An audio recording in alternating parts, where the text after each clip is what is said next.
caso de una niña que se llama Martina Vera Rojas, que es de Arica.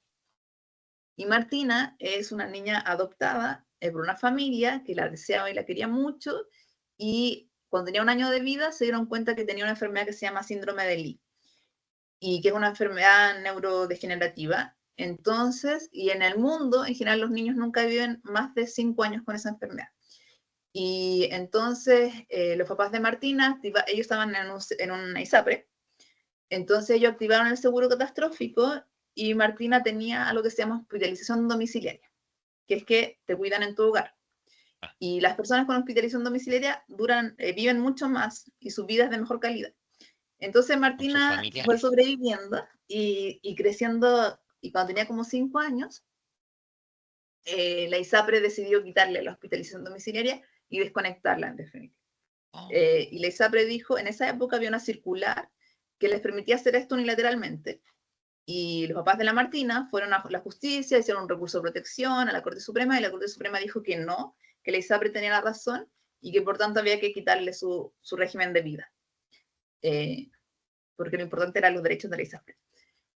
Eso fue como hace 10 años. Y en ese momento los papás estaban muy angustiados, y hicimos una denuncia internacional, que se llama una cautela internacional de derechos fundamentales, y una denuncia. Y bueno, finalmente yo logré ganar el caso a través de una denuncia a la Superintendencia de Salud, y le restablecieron el sistema. Y después de muchos años, como 10 años, bueno, Martina, gracias a su sistema de hospitalización, logró seguir con vida, y este año cumplió 18 años. Y hace 2 años atrás ganamos la sentencia ante el Sistema Interamericano de Derechos Humanos, y lo que se estableció en ese caso, cuando yo empecé el caso, nos interesaba que Martina estuviera viva, y nos sí. interesaba que se dijera que era su derecho a la salud. Pero cuando ya pasaron 10 años y teníamos este otro escenario, lo que hace el derecho internacional es decir que los estados también tienen la obligación de limitar a las ISAPRE, de regular y de establecer un control respecto de lo que se llama las empresas privadas de salud, sobre todo cuando el Estado dejó de proveer ese derecho. Y entonces dijo que tenía que regular, controlar a la ISAPRE, también que los niños y niñas tienen derecho a los cuidados paliativos, que era lo que no se había dicho nunca internacionalmente, y también reconoció el derecho de las familias cuidadoras. ¿Qué Eh, son los derechos paliativos? es como los cuidados que tú tienes que tener, que no solo tienes derecho como a la salud para mejorarte, sino que también tienes derecho a la salud para vivir tu enfermedad de una mejor manera y de una manera más digna. Y que entonces tenían que garantizarse estos derechos respecto de Martina.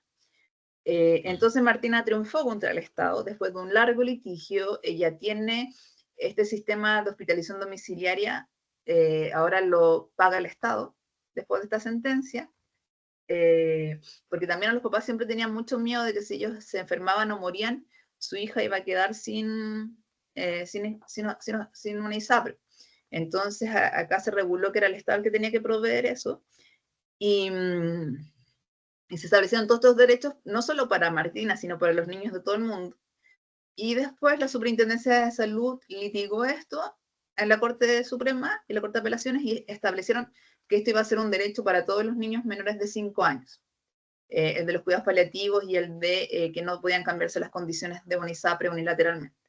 Entonces, igual el caso de la Martina ha servido de ejemplo para el mundo, porque el primer caso donde se establece este control que tienen que tener los estados de las empresas, donde se habla de familias cuidadoras y donde se habla de cuidados paliativos. Entonces es un caso muy bonito, además que la Martina ha demostrado sobrevivir toda la enfermedad con su sistema de vida, y también es el ejemplo de papás que se transforman en personas defensoras en el contexto de una batalla, no como yo que estudié para ser persona defensora, sino como Claro. que en el mismo Se momento transforman en el camino con la necesidad al chocar claro. con este muro no sé cómo llamarlo siquiera. Qué complicado. Y cuando pasaba esto, yo tuve muchos casos de Ajá. niños así que murieron también en el proceso. Eh, esa era una práctica muy habitual de la ISAPRE y de la Corte Suprema, y hubo muchos papás que también llegaron a acuerdo con la ISAPRE y que no quisieron seguir, pero los papás de la Martina Ujú. siempre quisieron seguir porque les interesaba visibilizar el caso sí, que hubiera que existiera una sentencia internacional que dejara plasmados estos derechos, pero nosotros igual hemos tenido muchos problemas para que el Estado chileno lo cumpla. El presidente nunca ha querido recibir a la familia ni a Martina. Ninguna autoridad en realidad, salvo el superintendente de salud, se ha reunido con la familia de la Martina. El superintendente viajó a Arica, firmó un convenio también entre la Defensoría de la Niñez y la Superintendencia de Salud. Entonces, hemos logrado ciertas cosas, pero no todo lo que uno esperaría claro. de un gobierno, sobre todo que se llama feminista y que siempre habla de las familias cuidadoras. Eh, pero es una batalla continua. Pero era para mostrar un ejemplo de cómo un caso que uno pensaba que era solo sobre derecho a la salud, en realidad se transforma en el camino en muchas otras cosas. Las familias cuidadoras, qué cosa, yo soy un admirador de las familias cuidadoras y las personas que son cuidadoras en general. Ujú.